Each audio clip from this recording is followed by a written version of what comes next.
গণ পৰিষদৰ ভাতৃ সংগঠন অসম যুৱ পৰিষদৰ কলিয়াবৰ সমষ্টি সমিতি যোৱা 2 তাৰিখে এখন বৰ্ধিত কাৰ্যনিৰ্বাহক হৈছিলে। সেই কাৰ্যনিৰ্বাহক সমিতিতে আমাৰ আগত যোনটো কলিয়াবৰ সমষ্টি আছিল, কলিয়াবৰ সমষ্টি পুনৰুদ্ধান হোৱাৰ বাবে আমাৰ নতুন নতুন কিছু পঞ্চায়ত সোমাইছিলে। সেইটো কাৰণে আমাৰ যিখন কমিটি আছিলে, কমিটিখন কিছু সম্প্ৰসাৰণ কৰা হৈছে। সেই সম্প্ৰসাৰণ কৰোঁতে আমাৰ আগৰ সভাপতি হিচাপে মই আছিলোঁ, কেশৱ বৰুৱা হিচাপে আছিলোঁ। এতিয়া আমাৰ আকৌ এজন কাৰ্যকৰী সভাপতি দিয়া হৈছে। কাৰ্যকৰী সভাপতি হিচাপে বিশ্বজিৎ নাথ, তাৰপিছতে আৰু সাধাৰণ সম্পাদক আগৰ দুজন আছিলে, এজনে তেখেতৰ কিছু কাৰণত অব্যাহতি লৈছে। তাৰপিছত ভাগৱন দিয়া সাধাৰণ সম্পাদক হিচাপে আছেই, আৰু লগতে 3জন আমি সাধাৰণ সম্পাদক হিচাপে দিয়া হৈছে। আমাৰ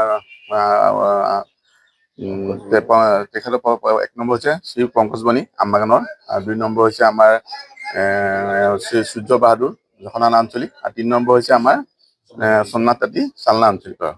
আৰু তেনেকৈ আৰু আমাৰ সম্পাদকত দিয়া হৈছে আৰু আমাৰ ৰিংকু বৰ্মন আৰু ইয়াৰ বালিক্ৰম সম্পাদক হিচাপে দিয়া হৈছে।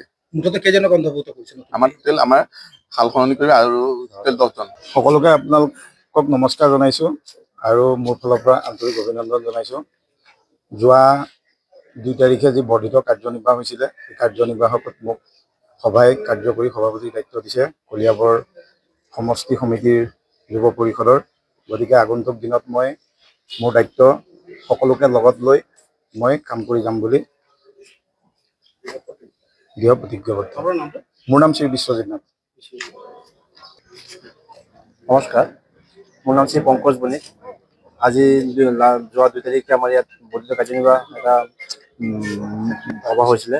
সেই সভাত আমি চবে আহিছিলোঁ, কথা পাতিছোঁ, আৰু সেই সভাক্ৰমে আজি আমাৰ মন্ত্ৰী মহোদয় আৰু আমাৰ মনিটৰ নিৰ্দেশত আজি আমাৰ এটা দলৰ এটা দায়িত্ব পাইছোঁ সাধাৰণ দিছে। আৰু সেই যিটো পদ পাইছোঁ, সেই পদ মোৰ কি নহয়, মই মানে দলৰ সমূহ যিখিনি কাম থাকে কৰিবলগীয়া, মই নিষ্ঠাভাৱে কাম কৰি যাম বুলি মোৰ দৃঢ় প্ৰতিজ্ঞা লৈ পেলাই মই যিকোনো খবৰৰ বাবে যোগাযোগ কৰক আমাৰ এই নম্বৰত 9181 307 221।